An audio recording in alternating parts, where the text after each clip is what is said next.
उमर अब्दुल्ला, उमर अब्दुल्ला, उमर अब्दुल्ला, उमर अब्दुल्ला, उमर अब्दुल्ला,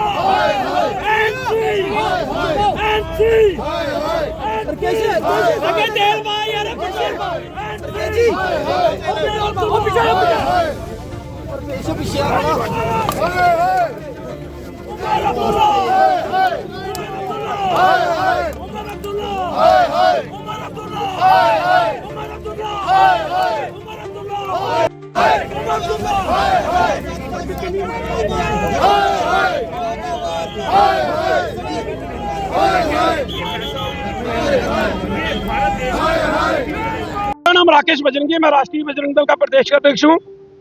हमने आज जो विरोध प्रदर्शन किया है वो श्राइन बोर्ड के खिलाफ है और उमर अब्दुल्ला सरकार के खिलाफ है। आपको मालूम है कि जिस प्रकार से पूरे 1 महीना पहले हमने यहीं से संघर्ष शुरू किया था, जिस प्रकार के सीटों का आवंटन श्री माता वैष्णो देवी मेडिकल कॉलेज के अंदर किया गया, 42 सीटें जो है मुस्लिम छात्रों को, 7 हिंदू छात्रों को, 1 सिख छात्र को जो है वो अलॉटमेंट की गई।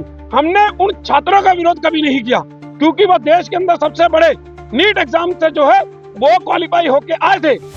लेकिन हमारी ये मांग थी कि जो पैसा है वो श्राइन बोर्ड का है, वो पैसा हमारा है। 1.25 करोड़ हिंदू जो है वो श्री माता वैष्णो देवी के यहाँ पर माथा टेकता है और वो वहाँ पर चढ़ावा चढ़ाता है। वो पैसा जो है वो यहाँ पर इस्तेमाल किया जाता है। इसलिए इस पैसे पे हिंदू धर्म का हक है, हमारे बच्चों का हक है। और हमारी मांग थी कि आप इस मेडिकल कॉलेज को बंद कर यहाँ पर गुरुकुल खोलने का काम करें, क्योंकि हम किसी प्रकार से ये सहन नहीं करेंगे कि हमारा पैसा, हमारे संस्थान में जो पैसा आता है वो किसी और धर्म के लोगों के ऊपर जो है वो खर्च किया जाए। तो उसके साथ ही जिस प्रकार की भाषा का उपयोग प्रदेश के मुख्यमंत्री उमर अब्दुल्ला कर रहे हैं, तो कहीं ना कहीं लगता है कि वो कोई धर्म गुरु है या कोई मौलाना है, क्योंकि वो एक कम्युनिटी को जो है वो डिपेंड करते नजर आए हैं। हमेशा जम्मू कश्मीर की बात कर रहे हैं। जिस प्रकार से उन्होंने कल कहा कि आपके बच्चे मैरिट में नहीं आते तो हम क्या करें, उन्होंने सीधे सीधे टारगेट जो है वो जम्मू के अंदर हिंदू बच्चों को टारगेट किया। तो यह सहन नहीं किया जाएगा। अगर मुख्यमंत्री को ऐसी भाषा का उपयोग करना है तो वो मुख्यमंत्री की कुर्सी छोड़ कोई मस्जिद के अंदर या कहीं मदरसे के अंदर जो है वो मौलाना बन जाए या वो धर्म गुरु बन जाए, तभी वो डिपेंड कर सकते हैं। क्योंकि संविधान के दायरे के अंदर वो मुख्यमंत्री सभी के हैं, तिरंगा झंडा उनकी गाड़ी के ऊपर है और देश की जितनी सुरक्षा है वो उनके साथ जो है वो चलती है।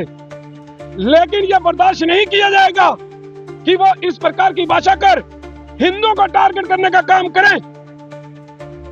और हम भारत सरकार से भी ये अपील करते हैं कि जल्द से जल्द इस मेडिकल कॉलेज को बंद कर दिया जाए और यहाँ पर गुरुकुल खोलने का काम जो है वो किया जाए। और श्राइन बोर्ड को भी ये हम अपील करते हैं कि हर जिले के अंदर, आपके पास इतने पैसे, हर जिले के अंदर गुरुकुल खोलिए, गरीब बच्चों को पैसे दीजिए, हिंदू गरीब बच्चों को, गरीब परिवारों के मकान बनाने में सहयोग कीजिए।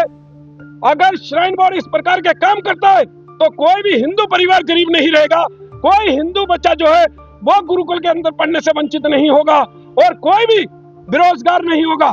लेकिन ये पैसा जो है किस ओर ले जा रहे हैं। एक तरफ मुख्यमंत्री जो है वो 470 एकड़ जमीन जो है सरकार ने आवंटित जो है श्राइन बोर्ड की यूनिवर्सिटी को दी है, वो उसका पैसा मांग रहे हैं। लेकिन 1986 से जो पैसा इन्होंने श्राइन बोर्ड से लिया है वो पैसे का हिसाब अभी तक जो है ये नहीं दिया है और ना दे पाए हैं। और हम कहते हैं कि और हिसाब जो है वो हिसाब दिया जाए।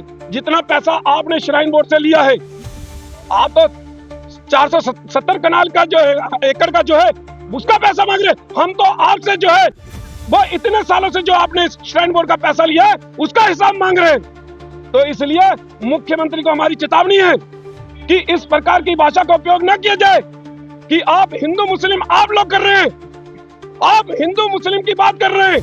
हमने कभी हिंदू मुस्लिम की बात नहीं की। हमने कभी भी उन बच्चों का विरोध नहीं किया जो नीट एग्जाम से यहाँ पर आए हैं।